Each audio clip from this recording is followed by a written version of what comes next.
হলো ভারত। এই ভারতের পক্ষ হয়ে আজকে আপনারা দালালি করা শুরু করে দিয়েছেন।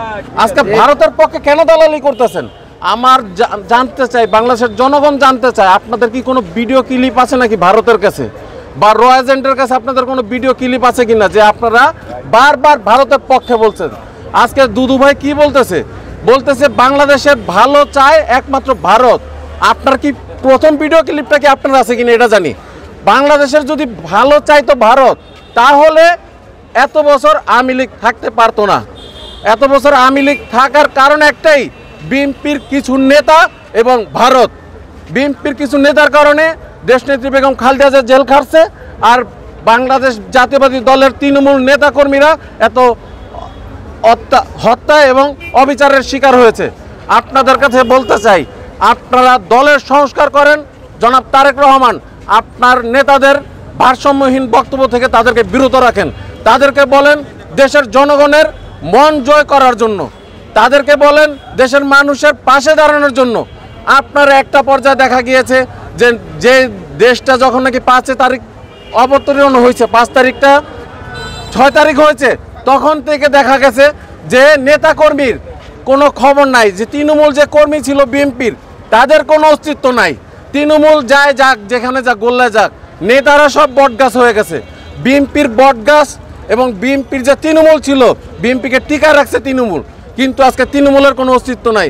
বিএনপির নেতারা মনে করেন পাহাড় হয়ে গেছে গা, কিন্তু তৃণমূলের জন্য এই 17 বছর বিএনপি টিকা রয়েছে, কিন্তু তৃণমূলকে আজ পর্যন্ত কোনো খবর নিচ্ছে না।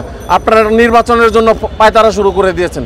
আপনাদের উচিত অন্তর্বর্তীকালীন সরকারের সাথে থেকে, জনগণের সাথে থেকে বাংলাদেশ কিভাবে ভালোভাবে আগে বাড়বে, বাংলাদেশ কিভাবে এককভাবে বাংলাদেশ শাসন করবে, কোনো ভারতের দালালি ছাড়া, কোনো পাকিস্তানের দালালি ছাড়া, কোনো চীনের দালালি ছাড়া, কোনো আমেরিকার দালালি ছাড়া, কোনো দালালি ছাড়া যাতে বাংলাদেশ নিয়ন্ত্রণ হতে পারে, সেই দিকে আপনাদের খেয়াল করতে হবে। বাংলাদেশ যাতে বাংলাদেশের গতিতে চলতে পারে, সেই দিকে আপনাদের চলতে হবে। এবং ভারতের দালালি, বিএনপির যত সিনিয়র নেতৃবৃন্দ আছে সবার ভারতের দালালি ছাড়তে হবে। আপনারা কোন মুখে বলেন ভারত বাংলাদেশের ভালো চায়? আপনারা কি দেখেন নাই দেশনেত্রী বেগম খালেদা জিয়া 5 বছর জেল খাটছেন? আপনারা কি দেখেন নাই আপনাদের চেয়ারম্যানকে কিভাবে, অ্যাক্টিভ চেয়ারম্যানকে কিভাবে অত্যাচার করে দেশ ত্যাগ করেছে? আপনারা কি জানেন না 17 বছর কেন বিএনপি বাংলাদেশ থেকে বিচ্ছিন্ন হয়ে আছিল? আপনারা এখনো ভারতের দালালি করছেন। ভারতের দালালি ছাড়েন, বাংলাদেশ কিভাবে আগে বাড়বে সেই দিকে খেয়াল করেন। বাংলাদেশের মানুষের পাশে দাঁড়াতে হবে, বাংলাদেশের মানুষের মন জয় করতে হবে।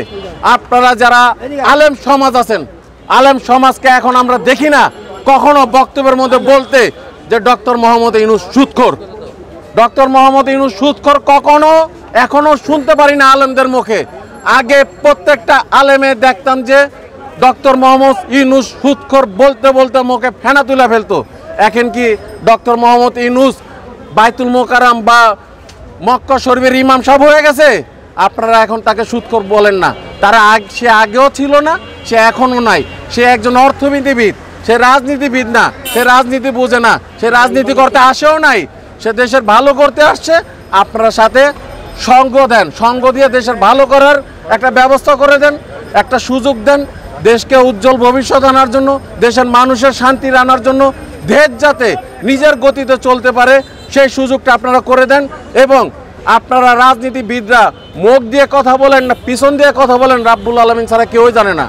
একবার বিএনপির ভালো বলেন, একবার জামাতের ভালো বলেন, একবার ডক্টর ইউনূসকে ভালো বলেন। আপনারা কোন দিক দিয়ে কথা বলছেন আল্লাহ রাব্বুল আলামিন ছাড়া কেউ জানে না। আপনারা রাজনীতি করতে হলে উচিত কথা বলা যাবে না, এই জিনিস আপনারা ভুলে গেছেন। রাজনীতি করতে হলে উচিত কথা বলতে হবে, উচিতটা মানতে হবে। আল্লাহ হাফেজ। বাংলাদেশ জিন্দাবাদ। আব্দুল হামিদ খান ভাসানী অমর হোক। ইনকলাব জিন্দাবাদ। নারায়ণ তাকবীর। আল্লাহু আকবার। তোমার নেতা আমার নেতা বিশ্বনবী মোস্তফা।